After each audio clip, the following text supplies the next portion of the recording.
Hey, hello.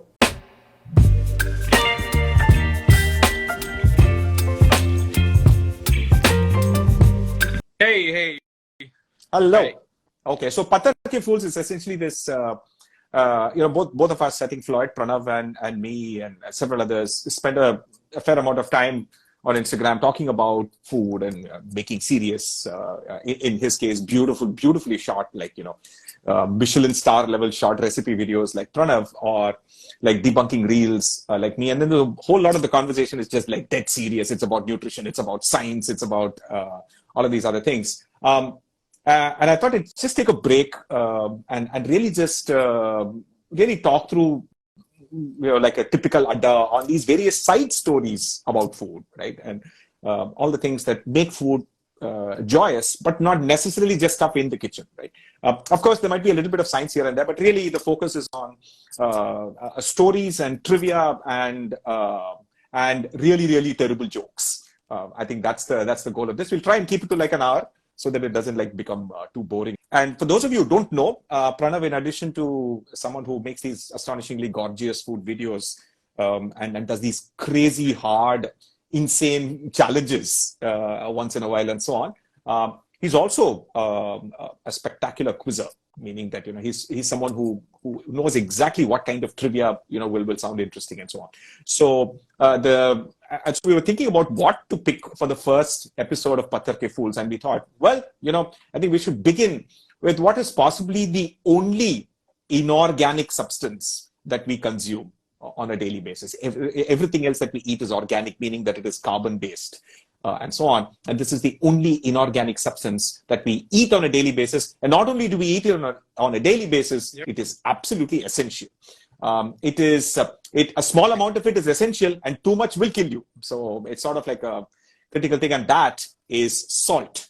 So Pranav, over to you. First of all, What are we going to talk thank you about so much salt? for having me on this live. This is my first live, by the way. I have absolutely never done a live before, so I'm shitting bricks right now. Uh, but thank you so much for agreeing to hold my hand through my first ever Instagram live session. Yeah, Just assume it's I'm just the just both of ignoring us talking, right? And I'm just just ignore ignoring the the people comment section. Yeah, commenting and stuff. No, I'm not ignoring you yeah, guys.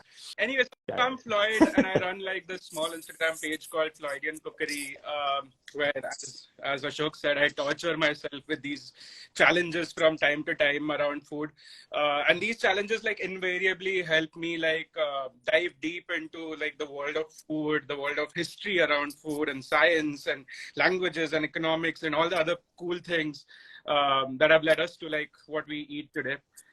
on a lighter, or if I might say darker note, since really all food essentially comes from death, right? Meaning that food is literally some other living form dying, and that you eating it. So in a sense, great food content also comes from torture in that sort of really The weird whole challenge symbiotic aspect. sense, I guess. Yeah, absolutely. So yeah, as you said, like salt is just throughout history. Salt has just been such an incredible commodity, I would say, because people have waged wars for salt. People have captured empires for salt. People have died and lived and loved for salt. So basically, just wanted to like explore salt and probably explore like a few cool stories that everyone might not know about salt. Um, and as you said, like being a Yeah. quizzer really helps with these stories, because like I'm a hoarder of trivia that is never going to be of use to me ever in my life. Um, but this trivia comes in hand for live sessions like this. So why don't I Yep. start off with like a few words that I know that come from salt. Oh yeah. So let's sort of exchange notes on how many, and maybe we'll challenge the audience as well. How many expressions in both your native language as well as English and so on do you know that originate in salt? Yeah, you go Yeah, first, Pranav, and then we'll sort as of take it people from have there. rightly pointed out, like the first word that I was actually going to begin with is a very interesting word which all of us use super commonly, at least for like a month on a monthly basis. Uh, In ancient Rome, basically the Romans, they had become super ambitious as empire builders. They were going and capturing countries all around the world. And they realized that their soldiers needed a lot of salt for their sustenance. Their soldiers and the livestock and the horses, they needed a lot of salt for their sustenance. And salt was extremely expensive back in those days because you didn't have readily available processes, industrial processes that we off at. But so mining, anything that had to be mined was exactly. expensive because you didn't have like industrial machinery, right?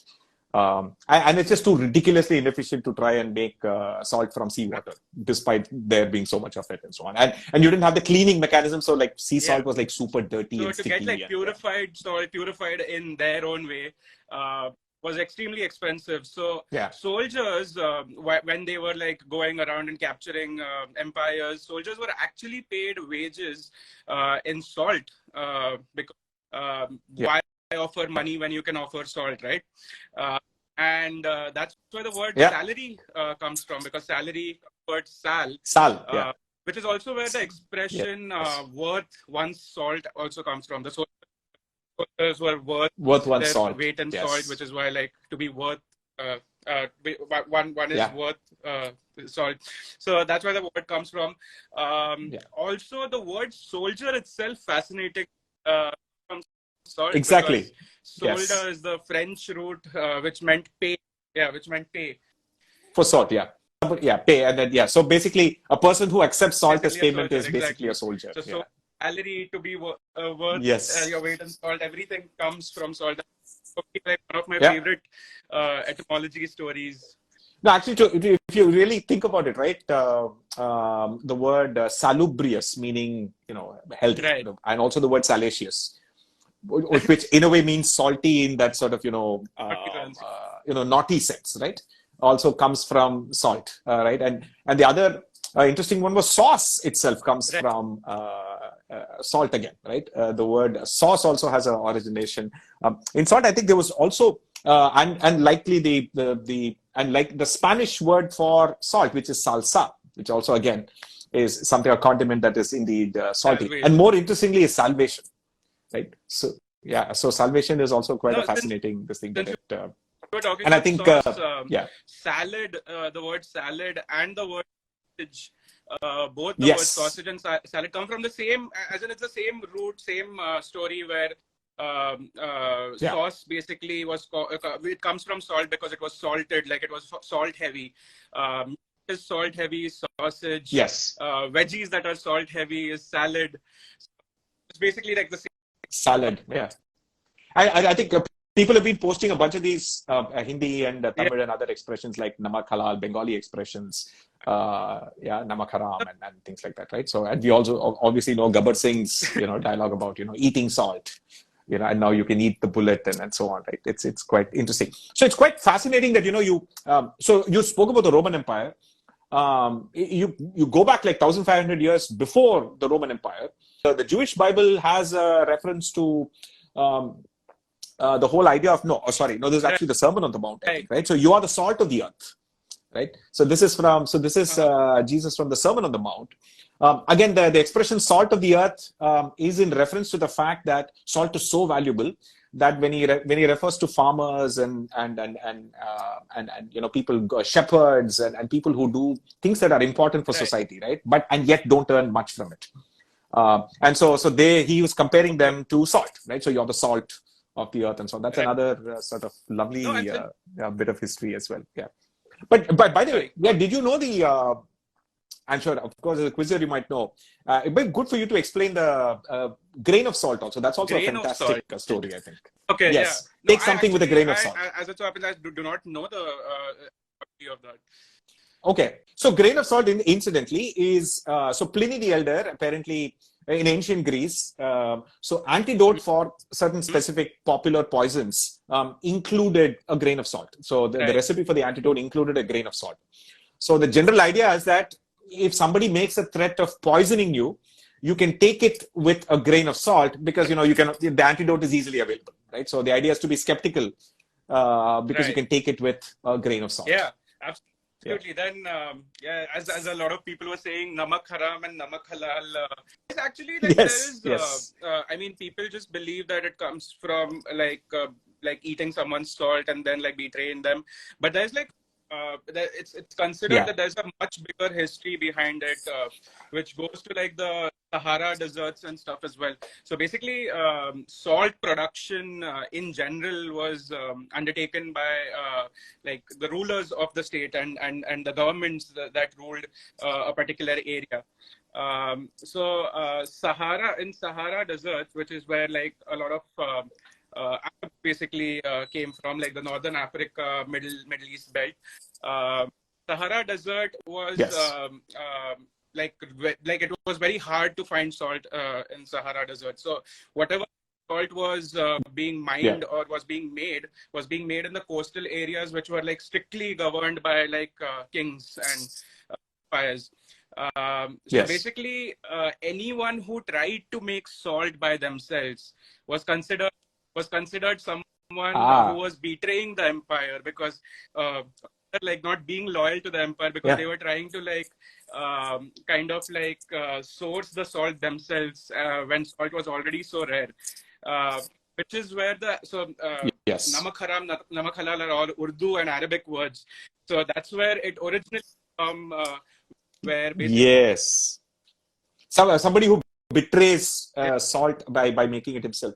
It's quite fascinating how you can draw that straight line from that original expression from thousands of years ago to the literally Dandi march. Gandhi doing the Dandi March again to symbolically make your own salt, which again because the British government taxed salt, and there's a history of governments taxing salt to raise money because more than anything else, it's the one thing everyone needs. Until modern days, it Yeah, was ridiculously expensive to procure, right? And so a tax on salt is almost always the easiest way to fund anything, any campaign, war, whatever. And so the act of making your own salt has always been as either a rebellion or has been considered sedition, and so on. So it's quite interesting how Namak Haram is literally connected to Gandhi's salt march in that sense, right? Mansa It's quite Musa, fascinating.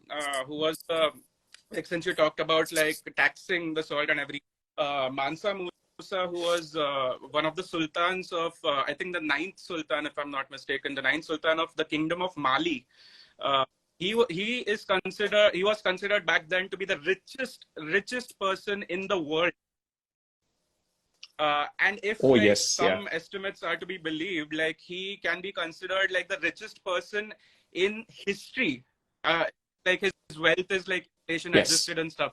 Like he's the richest person in history, and all this wealth came about because yeah, Mali as a kingdom was super rich in three things: uh, gold, yeah, ivory tusks, as in elephant's tusks, and salt. yes. And salt was the taxing the salt for like the world and his empire is how he gained all that fortune and became like one of the richest people in the world.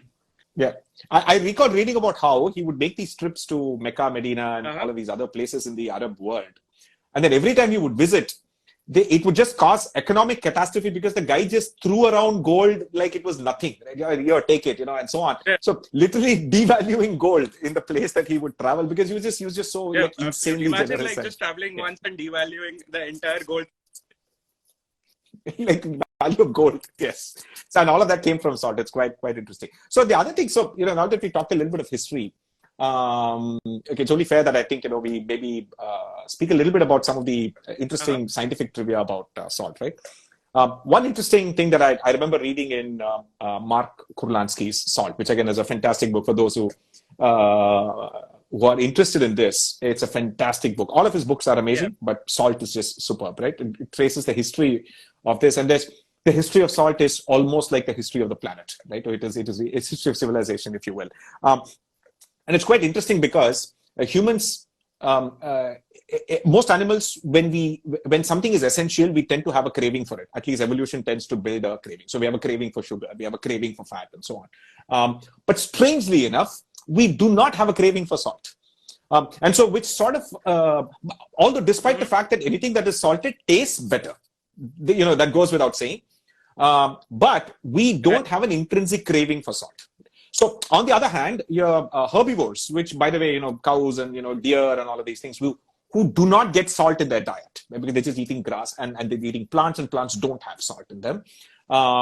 So they tend to go and lick anything that is salty. So you will find them licking things that have a tiny bit of salt, minerals that have salt, and so on, right? So human beings, on the other hand, do not have a craving for salt, and so this leads a lot. The evolutionary biologists is still sort of puzzled.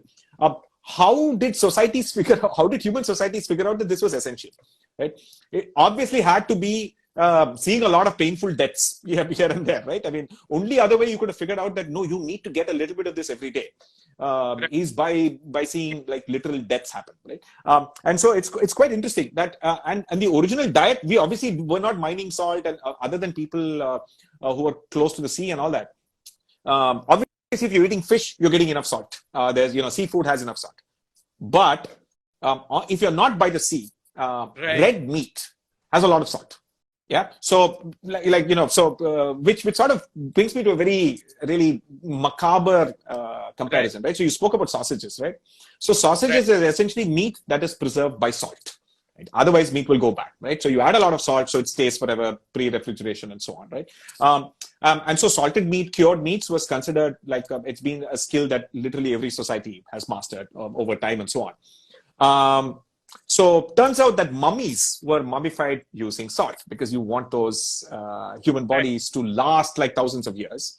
And so a very macabre this thing, the customs and taxation authority in ancient Egypt put mummies in the category of salted meat from a transportation cost standpoint. So they would charge you the tariff for sausages the same as you would a mummy because, well, technically this happened salted during meat. the 19th century when basically they were trying to move the mummies to the Bullock Museum in Cairo, the custom officials obviously didn't know like this product didn't exist before. No one's tried to move this around, so they didn't have a category for mummies, which is why they categorize them under salted fish to move around. Exactly. Yeah. And I think if you remember, I think salted cod, the fish, right? Which before salting, there was no way to preserve that kind of large fish. And that was, it was central to the entire European expansion and colonialism. Without salted cod, Americas would not have been colonized, right? I mean, it's such a central, important element of that. I think there were some fascinating stories from others. So, for example, cattle farmers tend to sprinkle salt in their meadows, and like the cows go like crazy because they rarely get salt. And these crazy mountain goats, which like climb like vertical rock faces to go lick salt, and this one place where there is salt. The goats have an excuse. Why do humans climb mountains? I don't get that. No, but since you were talking about like how animals lick things for their source of salts, there was this interesting thing I was reading about how butterflies and flies and mosquitoes in general, you'll see them hover around like slow-moving animals, their eyes a lot. So you'll see them hover around tortoises, you'll see them hover around alligators, you'll see them hover around their eyes and sit on their eyes literally. Like people often on Twitter, the photos on Twitter saying like, oh, nature is so beautiful, like butterflies sitting on like alligator's eyes or tortoise's eyes. But actually the butterflies are trying to drink their tears. So they are not, alligators and tortoises are obviously not crying. That's crocodile tears, right? Yes. Twitter in their life, so they don't have to cry. Yes. So they basically, to moisten their eyes, they secrete tears, and the butterflies are feasting on these tears to get their salt. And I think this entire process is called lacryphagy, which means like lacrimal tears, secreting tears, and phagy means eating in Greek. And this is interestingly, like I think we keep circling back to a very morbid point, like every once in a while. people who go missing in the Yes. forests, or guards, forest guards and stuff, who are hunting for possible dead bodies or whatever, they keep a lookout for a bunch of like butterflies in one specific area. So if you see like a bunch of butterflies in one specific area, you know that there could be something fishy out there, most probably a body, because the butterflies are feasting on the salt in that body. So that's how like a lot of forest guards and stuff, they look for Wow. dead bodies while hunting down murderers and stuff. Uh, Wow. That's okay. That's quite a macabre story. Right. So there was this other thing that I wanted to sort of talk about, which is that sort of, why is salt like so essential? And it sort of gets down to the fact that it's the sodium, not so much the chlorine, that is actually so central to life in general, because it's an important element of how any kind of communication happens between cells and between nerves and between many things inside the body, right? And the osmotic pressure difference that's created by sodium concentrations on both sides of membranes, etc., is central to cellular function. So it's that, and it's quite remarkable. And you don't need much, but you still need a tiny amount in all life for life to function in general, right? So literally, our taste buds, the salt taste buds, right on the tip of our tongues, they're tuned to detecting sodium, right? So and so what happens is that which is why anything with sodium, sodium chloride, sodium bicarbonate, which is baking soda, and of course the world famous and infamous monosodium glutamate, and they all taste salty. And not only that, so and sodium, in your periodic table you have potassium after that, similar atom, and again, so it does trigger your salt taste buds, not as much, but still enough, right? So which is why I think you have people who have like high blood pressure will often be given a sodium chloride mixed with potassium chloride. Right. So low sodium salt. And again, because it looks like we've created this habit of going morbid. 100% potassium chloride is used in the 3-drug cocktail in the US to execute people. Their prison system, their judicial system executes people using a 3-drug cocktail, one to put people to sleep and potassium chloride to stop the heart and so on, right? So yeah, so it's sort of like a macabre connection to that entire thing. Yeah.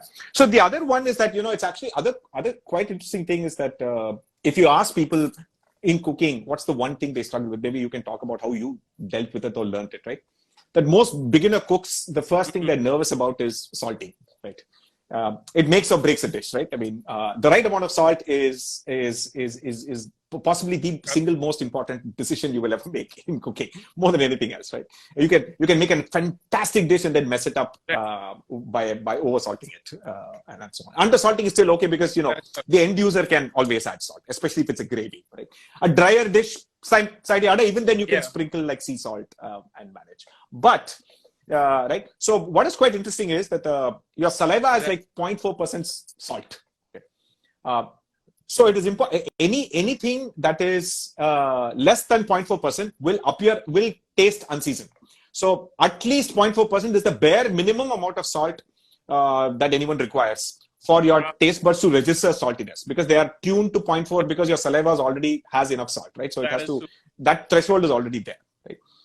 And so what's interesting is that in the West, typically, if you look at these like fine dining and these food processing books and all of that, at least in a fine dining setting, they will largely kind of go with a 1% salt. It's like a French restaurant or an American restaurant, and so 1% salt by mass is considered to be properly salted, right? For Indians, that is undersalted, by the way, which is why Indians go there and the first thing, bring me the soup, even before tasting, please add tons of salt. That's the first thing Indians will do. They won't even taste. I know it's going to be undersalted. Let me add some more salt, right? For Indians, it's apparently closer to 1.5. But I know people who will happily consider 1.5 to be undersalted and will want 2% salt. Which I think probably essentially makes every cardiologist's career in India, right? Which is that already on top of all of the unhealthy lifestyles, all this huge amount of salt that they eat is going to damage their heart on the long run and so on. So how did you how did you figure out how because to I don't think get I've the ever right given it amount a of salt, thought, right? but I think I must have started getting a gauge of like what's the correct amount of salt by just like repeatedly tasting the food. And I'm not complaining about that. I get to like eat half the dish before the dish is even served. So I think I just kept tasting at every possible junction, Yeah, till I got the feel of like how much salt should go in what, and I that it sort of becomes like a yeah, visual memory slash muscle memory kind of a situation where you don't necessarily yeah, like need to like figure out like, okay, does this need like 2.5 teaspoons or 13 grams of salt or whatever. It's like you just do yeah, it with feel, they say. yeah. Yeah, I know. So Uh, I have a huh? salt spoon size, and if Yeah. that's missing, I'm like so in fact when I went for the Spoon Born with Gates shoot, you. I carried that spoon with me. So I literally carried that spoon with me so that I would make sure that I'm not over salting because that Right, muscle right. memory is tied to that spoon, right? And it's quite interesting. There was a question I think about how some things cook faster when you add salt. Yes, that is absolutely right, right? So I think an important element is that Hmm. salt behaves differently with plants and animals. Um, Salt dehydrates plant tissue, Right. right, because of osmotic pressure difference. So once there's more salt outside, salt will Yeah. literally pull the water from inside the cell, thus dehydrating it so that the Yeah. salt concentration is now the same, right? Salt will go inside, water will come out till both of them balance. And that's how water is pulled out of you. You want to make a salad tastier. Like you cut tomatoes, you cut cucumbers, particularly things that are like high moisture. Just adding just salt and letting it sit in like a colander for like an hour or two will drain a lot of water, and it'll make your Yeah. salad actually taste crunchier and tastier because it now has less That's water, also a right? great Yeah. hack for like making caramelized onions. So like caramelized onions, most people burn caramelized onions, but if you're doing it the right way, where you're like cooking it on a Yes. low flame for an elongated period of time, if you're doing that, adding a pinch of Yes. salt, not only does it dehydrate the onions faster, therefore they caramelize faster, but also it like balances the sweetness in such a way that the onions taste, the flavor profile of the sweet onions after caramelization comes forth like far better than like Yes. without the salt, which is why like people also add like a pinch of salt and like desserts and stuff. It Yeah. Yeah.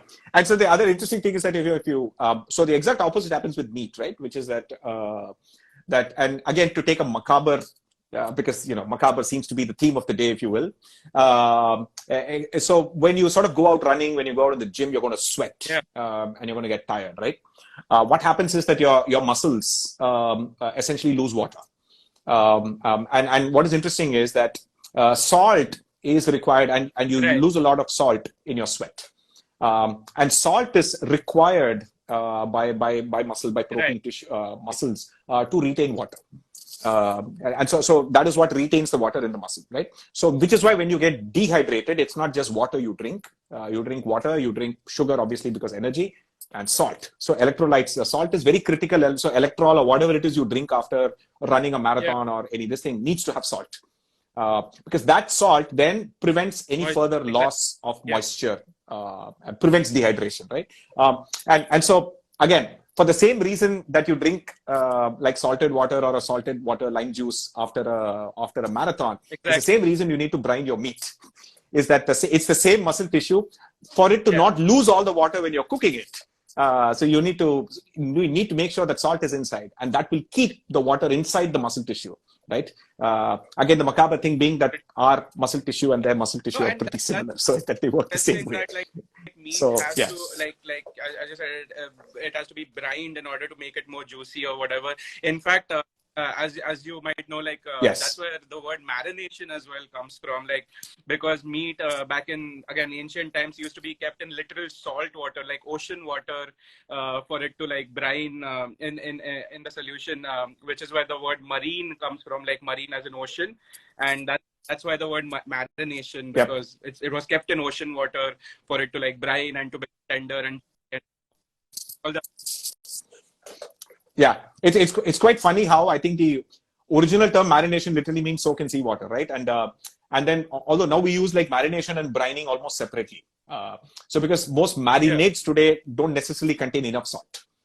They contain spices and they don't contain enough salt. They contain maybe a small amount of salt, clearly not enough, right? So for actual brining to happen, you need like at least 8% salt. But of course, you could do a smaller percentage of salt, but then you'd have to like soak it for hours, right? So that's when it reaches that osmotic balance and all of that. So I think there was one question on what is the right time to salt. What's been your experience? As in like right time to is there such a thing as a right time to salt? Like, okay, is this question like right time, like the amount of time to No, when should you salt early in the cooking process? Okay. Should you add it at the end? I always, while cooking, I do it in 2 parts. Like I'll always add like an initial amount of salt, just to as we just like spoke about, like to like dehydrate the veggies and make sure that they cook faster. And that, I mean, that depends on the preparation. Like if I want the veggies to cook slowly, then obviously I won't add the salt, but I'll always add the salt at the start, just a little amount, and then I'll add it right at the end to balance it out. Yeah, like just to balance the whole thing. Because there are a lot of things that we add that contain salt by itself. Like if we add like soya sauce, or if we are adding cheese to the preparation, if you're adding like a lot of different things which have like a lot of salt by themselves, Amul butter, for example, which I found like foreigners were like, this is unholy amount of salt. For them, it's like, what? Why is there so much salt in this butter? Yeah. So, but for us, it's like, that's the only way butter has to be. I've tried using so many other butters, right? Like I've tried using President, I've tried using different brands, but I keep coming back to Amul because I think like the nostalgia part that it is just, I think it's very much. So as I said, like, so I salt it right at the start a bit, and then I salt it right at the end to balance it out. I do it usually to. So in general, I think, so in general, so one is salt as you go, because obviously one is that there may be places where you want to dehydrate some things first and so on, and then salt at the end. For gravies works. I would say in general, the general principle is that if it's a dry dish, earlier helps because you give time, because there's not enough liquid. You want that the salt to go through the solid, you need to give it time, right? So if you're making like a potato roast or something, please add the salt as early as possible so that it has time to, right? But if you're making a gravy, it actually matters a lot less, because sometimes as the gravy loses water, salt concentration increases. So in fact, if you do all of your salting ahead of time, then you have a problem. Right. It'll keep getting saltier the longer you cook. So you want to do it, as you said, in 2 steps. A little bit first for what you need, and then once you know it's reached the final volume that you want, and then you add the right amount of salt. Salt will mix very quickly, right? I mean, I think any high school chemistry should tell you that sodium chloride and water, they just like insane pals in the sense of this. They will immediately dissolve. And sodium chloride ions, and it gets distributed like super quickly in a gravy, in a liquid, so you don't have to worry about it at all. Absolutely. Yes. So the other one really interesting thing that I one hack, I think, for everyone else, at least particularly those who eat like eggs, right? One of the single greatest salt hacks and I'll never go back to doing it the other way, which is that if you're making an omelette and you're someone who likes a fluffy, soft omelette, right? Not the hard. Some people like it that way. That's fine. But I like the omelette to be like super soft and melt in the mouth, right? But while still being crisp if necessary on the outside, but the inside has to be like super soft, fluffy, and so on, right? Salting the omelette like half an hour before makes a huge difference. So you break the eggs and add the salt and just let it sit, right? So the half an hour is important because one of the things salt does, amongst the many other things it does, is that it breaks down the three-dimensional structure of proteins. Again, it does so because it reacts with water, and water plays a role in how those proteins are curled, and it breaks that. And so, there's no chemical change, but the protein three-dimensional structure breaks down. That's what we call denaturation. And so what happens is that when you then heat the protein, the whole idea when you cook an egg, what happens is that the protein denatures, then loses water and becomes hard, right? Because the denatured protein becomes flatter and they clump together when they lose water. right? So that's how any meat you cook becomes hard because it's losing water, and it's sort of the protein structures are becoming tighter and tighter.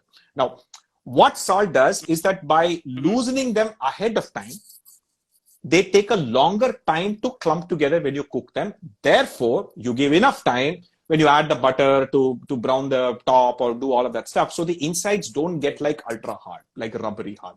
Right? So you get a always soft omelet if you salt your eggs like 15 minutes ahead of time. Again, if you want to Yeah. make scrambled eggs, don't do it, right? Add the salt later. Because you actually want that buttery sort of flavor with scrambled eggs, whereas in omelet Absolutely. you don't want it to There taste was like someone scrambled eggs and so on. who asked, when we were talking about Amul butter, they asked like why Amul butter is that salty. There's an actually super interesting story there. So basically, Amul butter. Before Amul butter even existed, there was this butter called Polson butter in India, which was started by this guy called Edilji Dalal. And Edilji Dalal Yeah. used to basically supply butter to all the British army officers as well as people who could afford the butter. But since he would produce the butter at one place and then distribute it all over India, what would happen is the butter would get stale. The butter would like Yeah. start. Uh, Butter spoils, right? Because I think, because butter is exactly. not 100% fat, right? It's only 80% fat. And then the rest is like, Yeah. there are milk So solids, that's why which to will spoil. like Yeah. mask the taste of like the sour butter, like he would, Polson would add like a lot of salt into the butter itself, which would mask the taste of like bad rancid butter. And also that's why the butter turned yellow. So now Amul started in 1950s with Verghese Kurian and the Patel guy and everyone. And they started with the promise that they are going to serve the freshest of butter, to the market, which is like churned today and delivered tomorrow. And they thought like their butter is going to rule the market, but turns out it bombed. It completely bombed. And the reason was that people were missing that yellow color of the butter and the salt in the butter, which is Amul now started adding Yes. artificial coloring to their butter to make it yellow when their butter was more and Annatto, salt right? to the Amul Annatto, right? butter, Is which what they is use. why Yeah. we get like the salted Amul butter today. Uh, Yeah. Yeah. So the color in the Amul butter comes from the same thing that gives color to cheddar cheese, right? It's yeah. that orange coloring. Uh, Yeah. Yellow orange coloring. Also, like someone else asked, why do different salts like rock salt and I think that was Nikhil that asked the question. Why different salts, Yes. rock salt and all the other salts, why do they taste different? And do you want to take this? I think you'll perfect answer for Yeah. So the one is that actually, couple of things. So one is the texture makes a difference to the taste. It's actually pretty important, right? More than anything else. Sodium chloride tastes the same regardless, okay? And most salts are like 95% sodium chloride. So really, they don't taste different from that standpoint. The 5% of the other salts add to other tastes, like so magnesium chloride, potassium chloride, other things can, depending on where it's from. So pink salt has a ton of other minerals that can lend some, but the bulk of the flavor is still just mostly salt. But what actually impacts salt flavor is the surface area and the crystal size, right? So your table salt is like typically like it. super fine and powdered, right? Uh, and I think you wanted to talk about kosher salt as well. So if you're like outside of India, Mm-hmm. kosher salt has a higher crystal size. And because it has a higher crystal size, what it means is that the same amount of salt, volume wise, contains Yeah. less salt because of a larger crystal size, right? And so one teaspoon of Indian table salt is like 1.25 times saltier than the same teaspoon of kosher salt, right? And that is again much more saltier than your more coarser, like you're saying that about the rock salt kind of thing that you get more fine sea salt, big flakes, big chunky sort of flakes, and so on. Again, largely again because of surface area and nothing else. That's what really and it's a good way to appreciate that mouthfeel and the physical geometry of food Yeah. impacts taste and not just the chemistry of it, right? uh, Right. So that's Impurities an that important lend element it here. the specific taste in some one way or the other. Like there's a lot of sulfur, which gives the taste to like rock salt that we yeah in that Kala yeah namak, yeah, yeah. that is So sodium that's sodium sulfide and sulfide, yes, uh, uh, right. And so some of the sodium sulfide tends to break down, and so there's a small amount of it tends to produce exactly a small amount of hydrogen sulfide, which which is what gives black salt the characteristic egg smell, by the way. Yeah. So, which is funny because if you gently cook eggs, you'll never get that egg smell, right? Because what happens is that so the iron is actually in the Yolk. the iron is actually in the yolk, and it's the sulfurous amino acids are in the whites. Okay. And if you like overcook or overboil your egg, what's going to happen is that the sulfur is going to get released from the whites and then react with the iron and form ferrous sulfide and a little bit of hydrogen sulfide. So the ferrous sulfide, all of you know, once you open a biryani and you break that egg, that green deposit around that yolk, that's ferrous sulfide. Ferrous sulfide is green, is that color, right? And the hydrogen sulfide is what gives it that smell, right? So as long as if you don't overcook your eggs, and this is particularly for like vegetarians who are looking to improve their protein intake but can't stand the smell of eggs and so on.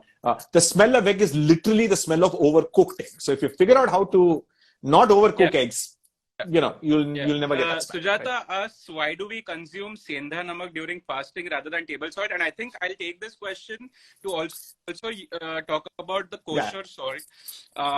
I think these are these traditions are kind of related, although I can't say with like complete veracity why we use sendha namak while fasting, but I feel like these are sort of related.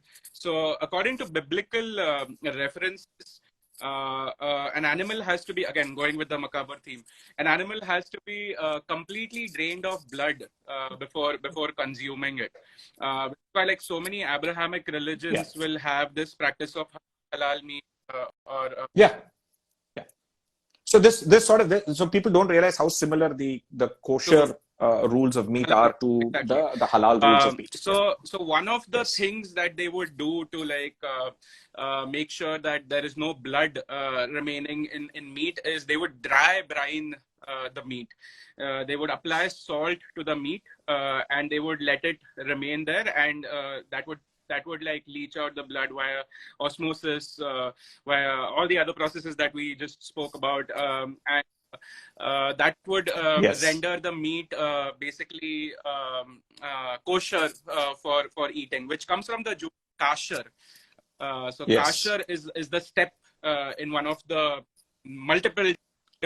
Okay. Yeah, I think so kashrut and kasher is part of that Hebrew, the cooking salt treatment. Comes from kashering, which is basically dry brining the salt. So kosher is not like salt that is kosher in itself. So kosher is... Yes. So and the word kosher has now come to mean it's like religiously proper, right? And I think the similar thing applies to a lot of. So in general, you will find that a lot of. I think part of the historical sort of tension that religion has had with modernity is the fact that science and technology changed so many things in such a short time. There was always a tension to try and figure out, the tradition demands that I had to do this, but now science has this.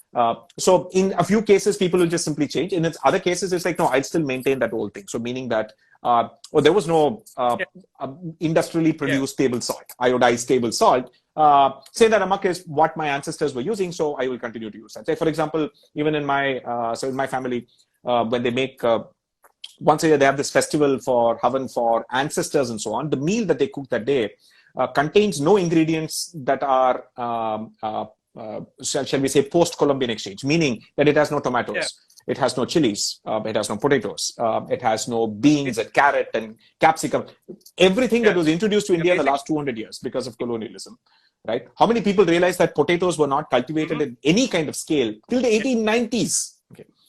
So that was when the Bengal started, famine was happening, and the British idea obviously was, let's grow potatoes, because like the whole French Revolution idea of, potato can be a way to stave off starvation if the wheat crop fails. They did the same thing here, which is why you have your Calcutta biryani and everything in Bengal featuring potatoes, because literally it came from a time when people would have to add potatoes to make up for lack of meat and lack of other calories in general, and potatoes were easy. So Vincent Van Gogh painting the potato eaters comes from the fact that during famine people would just eat potatoes because it was much more easily and readily available. Okay, so I also Yeah. want to take this, since we are talking about like a bunch of like different famines and like basically things that came out because of hardships during war and stuff. I want to take this moment and talk Yeah. about like this super interesting story that I found out about. So American Civil War, which was fought around like in 1861 to 1865, was fought between the Yeah. Union and the Confederate States, the North and the South, basically, right? Uh, yeah, Yeah. The racists the race. and the less racists. Yes. Slightly less racist and Yeah. really hardcore racist. So Yes. salt was again like a super important commodity during war. It was used to preserve food in a time when like you would get like siege your city or your town. You would get sieged by armies, and then you wouldn't have food for months at a time. And your only savior then was salted food, because that's how you would preserve in a time when there was no refrigeration and stuff. So, no salt Right. basically meant that the food couldn't be preserved and you would die of and stuff. Yeah. Yeah. Now, And the South is hotter, right? And the South of the US, less yeah, winter, pretty hot. I mean, yeah. yeah, So yeah, the yeah. food spoils easily. Yeah. So all the So, bad in conditions. fact, Yes. salt was like so important then that there were like several wars during the civil wars that were waged that made sure that the Unions controlled the salt mines or the Confederates controlled the salt mines. One famous example being the Yeah. Battle of Saltville, I think, which was fought in Virginia in 1864. Um, and that's when like there enters this judge by the name of Daniel Avery. And Daniel Avery came in possession of this little island, which was called Petite Anse. So Petite Anse means little harbor in French. So he came in possession of this Yeah. island, and his friend, who was a certain banker named Edmund McIlhenny, he married his daughter, Avery's daughter. And together, Avery and McIlhenny became super rich because they supplied salt to all the Confederate armies and stuff like that. And they got Confederate bills, currency bills in return. So they were like super rich. But by the end of the Civil War, which was won by the Union, all these bills, all this currency was rendered useless because these were Confederate bills and Confederates lost. So basically, they're back to square one, having supplied Yeah. so much salt to the Confederates. They're back to square one, and now Avery Yeah. basically bought whatever was remaining of the island. McIlhenny, who was a banker, is facing inflation and is facing unemployment, and there were no stimmy checks back in those days.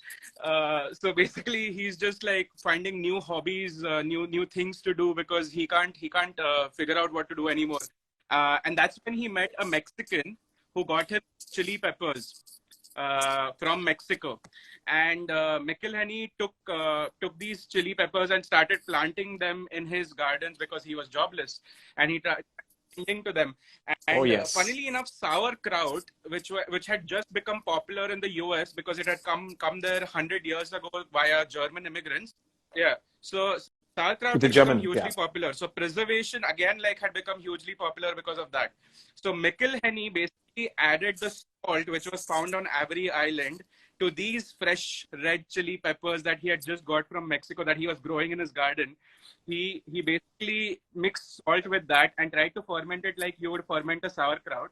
He was doing lacto fermentation before NA and Oh Noma yeah. were doing it. So he fermented these dried chili peppers in salt. The juices that were secreted by these chili peppers mixed with the salt on the lid, they formed a crust. Accidentally, he ended up aging the chili, and the resulting mush Yeah. that happened after a month, he basically preserved it with vinegar, and then tasted it, and he was like, "Fuck, this shit is Yes. like downright bonk crazy." So Yes. he basically Yes. decided to sell Yeah. this new mixture of chili pepper and vinegar and salt that he had aged in like glass bottles with green wax. And he had patented it with the name of petite answer sauce or something. And obviously his family was like, bro, you can't use Yeah. petite answer for this. Like, what the so then he Yeah. decided, okay, let's name it after the Mexican state from which he got the chili peppers, which is why The he peppers. called Yeah. this Yes. sauce of chili peppers, salt, and vinegar Tabasco. And Tabasco. that's Yes. Tabasco is a state in, from Civil yes, War. is a state in Mexico. Yes. Insane story. Yeah. It's quite remarkable how actually food, people, when we read history, right? We read it, as if it's just a bunch of leaders and political guys making decisions. Oh, this factor, that economic factor. And people rarely realize that somewhere down the line, food probably played like a central role in like every conflict, every bit of colonialism. There was actually a book on it that kind of talks about how I think 5 crops, I think tobacco, sugar, coffee, tea, and one Must other be thing, right? And cod, I think, right? And these 5 things literally explain the history of the last 2,000 years. That they are central to literally everything. They're central to slavery. They're central to colonialism. They're central to so many things, right?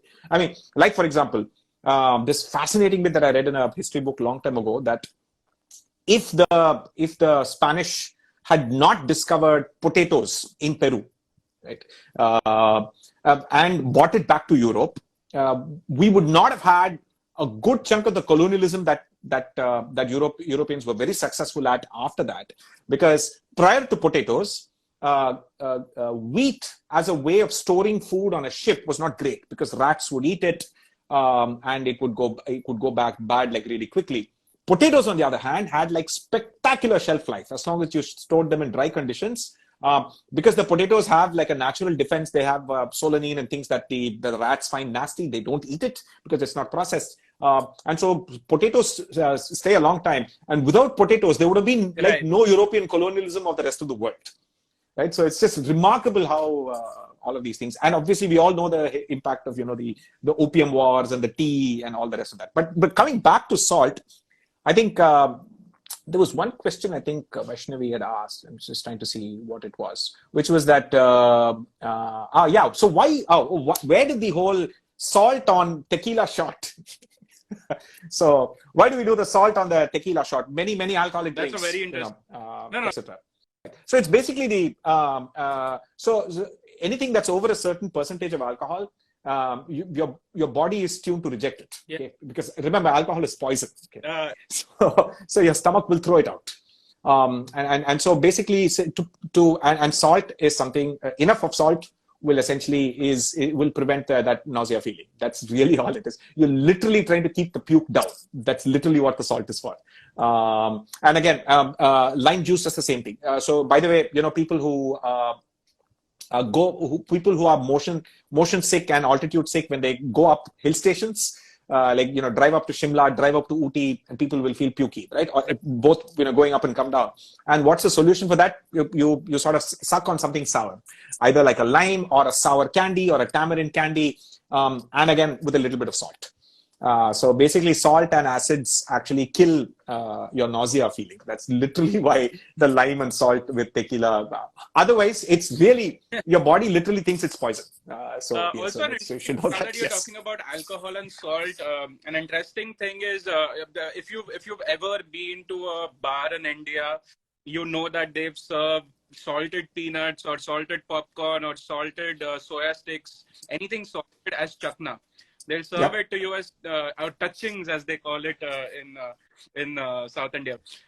So they'll serve that to you, and there's an interesting story. You'll think that this is free chakna, this is great, this is immense for me. I am like going to loot them of the salted peanuts that they are serving. But actually, like the salted peanuts that you are eating is making you even more thirsty, because makes you more thirsty. The more salt you have, the more thirsty. Yeah, salt again dehydrating, like so you will and you end up thirsty, drinking. yes. And you'll drink more. Yeah, you'll drink more beer. You'll drink more. It's exactly what they want, right? And it's a double effect. Your alcohol actually clogs a lot of your taste buds. And so what happens is that when you drink hard liquor, your taste buds don't operate at peak performance. So your food needs to be ultra salty, ultra sweet, ultra spicy. This is why bar snacks are like mega intensely spicy. Uh, in fact, so for people who like consume just those snacks without the alcohol, they'll find like, man, this is just way too much, right? But for a guy who's like on like a couple of pegs of whiskey, they absolutely. won't taste like much. So like all food that they are giving you for free, they are more than making up for it in alcohol sales. Because no one drinks, absolutely. Like you absolutely. get thirsty, you don't drink water at a bar. Like that's a move. No one does that. Okay.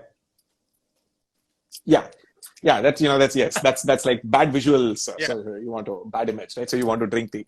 Okay. So I think we should close now that we're close to the hour.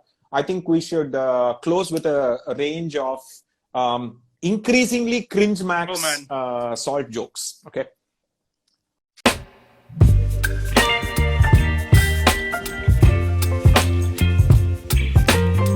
All right. So I'll go, and then so let's see. The first one is that when you add way too much salt to what to the food, what do you call it? What is it?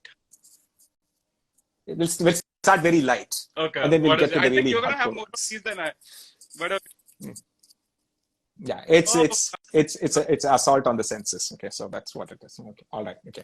Now the second one is that if Ram Gopal Varma ate like super salty food, salacious food, if you will, and then decided to make this film, what would it be called? Nah. Again, very lightweight, nothing much. We'll get to the heavyweight ones later. Don't overthink it. Yeah. So this is beast salt bath. Okay, so that's. Okay, now let's get to the cringe. So I get a wound. I have like the serious gaping wound. I go to a doctor, right? And instead of giving me medicine, the doctor like puts sodium chloride on my wound, right? So what is he doing? He's okay. No, he's creating a bond. No, that's. No, he's adding in salt to injury. So.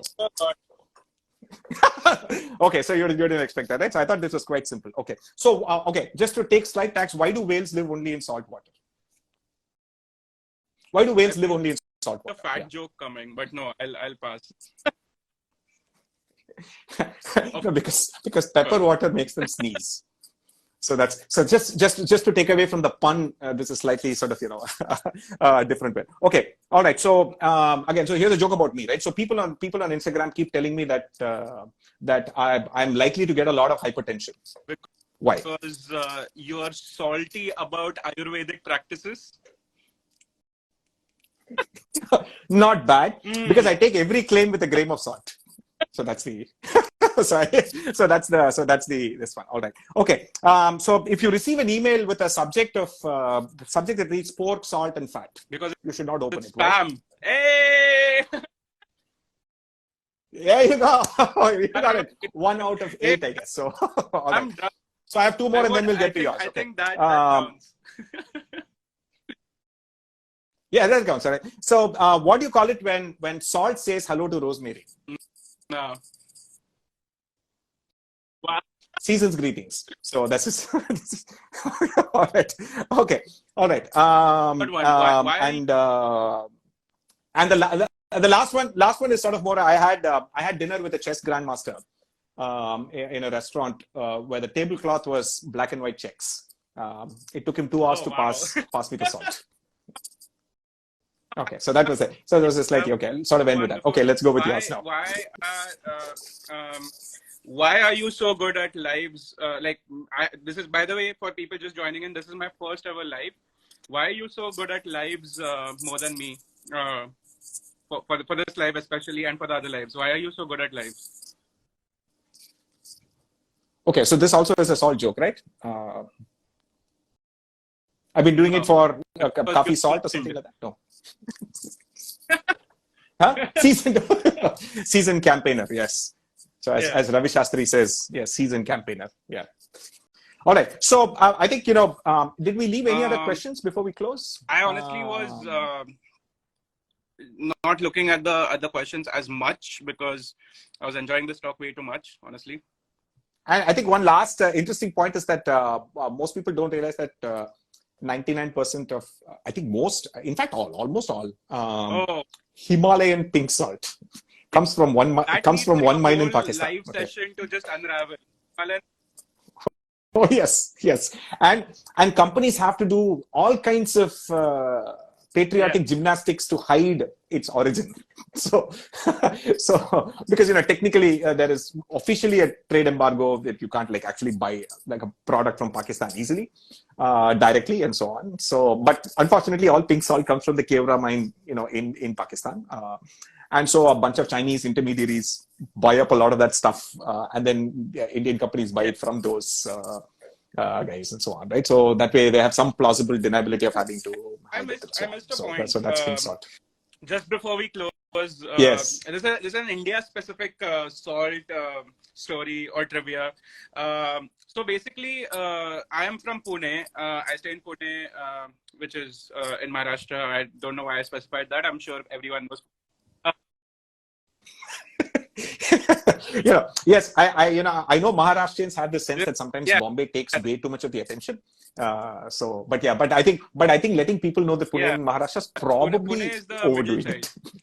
Uh, so anyway, so like on the western Yes. coast, you find a community called the Agri Koris. So Agri Koris is a community that's on the western coast of Maharashtra, and they get their name Agri because they used to work in salt pans.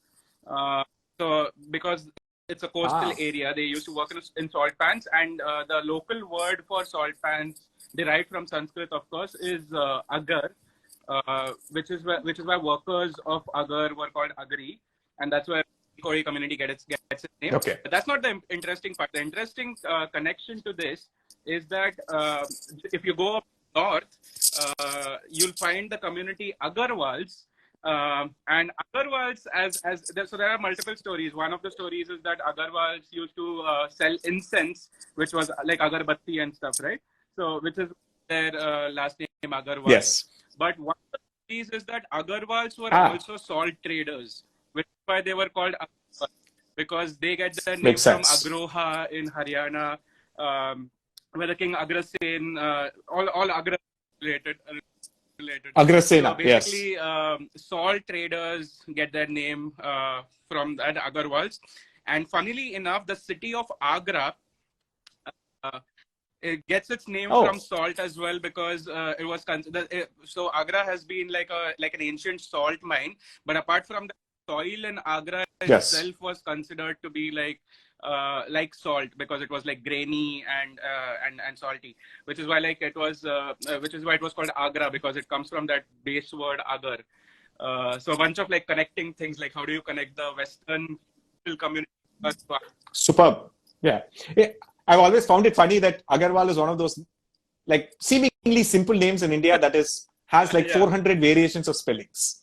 Like Agarwal, Agrawal, AGG, double R, double L's, Yeah. double W's, Yeah. it's just insane variety, right? Yeah. So the other, so I want to sort of end with this sort of line about this beautiful line that I remember reading many years ago in a chemistry notebook, saying that it was this beautiful chemistry book. I forget it. It was not one of those school textbooks. It was obviously one of those Russian books that used to be available in India, at least in South India. It used to be available where foreign books were not available, but Russians used to like dump like super cheap. That's where all the famous Irodov physics books and all of those things come in, right? And so this was one on chemistry, and it had this remarkable sort of line about saying that sodium is like one of the most explosive elements on the planet, right? I mean, just pure sodium is just so insanely reactive, and it is like super dangerous, right? It's literally like a bomb, okay? And chlorine is literally a chemical weapon, right? Chlorine gas has killed like millions in like World War I, in multiple wars and so on, because it's literally a chemical weapon, right? And so on, and so on. And yet, sodium chloride is just an absolutely essential thing that amplifies flavor and makes food more joyous than other ways, right? Imagine food without salt, right? And in a sense, it makes this point that the whole idea that don't, just because the ingredients of something that go into something are dangerous and poisonous and so on. Doesn't mean that your final product is going to be poisonous, right? So, 90% of content on food content, on scaring content on Instagram could disappear if people realize that just because the ingredients of something are dangerous doesn't mean that the final product is dangerous. So lot of poisonous ingredients are used to make fertilizers and a whole number of things. But the final product is not poisonous, right? So I think on that note about the fact that sodium is explosive and chlorine is literally a chemical weapon that will kill you. Enjoy your salt. Thank you so much for having me. By the way, people who are here, fun. We are at least aiming to do this bi-weekly, every 15 days. I've always been confused about the word bi-weekly. Is it like once yes, fortnightly. No, bi-weekly, yes, once in 2 weeks. Bi-weekly is the same as fortnightly, I think. Yes. So, So I think we should do every 15 days, and we'll ask for topics that yes, as somebody says that sodium and chlorine are like the SRK and Salman. Salt must be Patthar apparently. Yeah. Okay. Anyway, thanks for having me. This was super fun. Super. And see you guys super in 15 fun, days. 15 days, and so we'll. So by the way, we just have to explain to people why it's called Patthar Ke Fools. Those who are not, the cooking people will obviously be familiar with the spice by the name of Patthar Ke Fool, also called, literally stone flower in English, and Kalpasi at least in Tamil and other South Indian languages. It's a lichen, which is one of the most unique spices I've come across in India. It's a hard to find. You have to forage for it. It's not something that you cultivate, right? So people have to go forage for it, find that lichen. It grows under specific conditions, and they dry it. And it has a flavor like absolutely nothing else. It has a smoky, funky. I would actually venture to say that for someone maybe from this part of the world, I enjoy the funkiness of stone flower more than I enjoy the funkiness of truffles, which has a very similar funkiness, but in a desert context or maybe in a pasta context. But I find what stone flower adds to Maharashtrian and Chettinad food particularly, and also some Awadhi spice masalas in their biryanis and all that, it's just astonishing, right? So Patthar Ke Fools is where I thought, so at least it's one of my favorite spices. And so we decided to call it that connects like Chennai, where Ashok is from.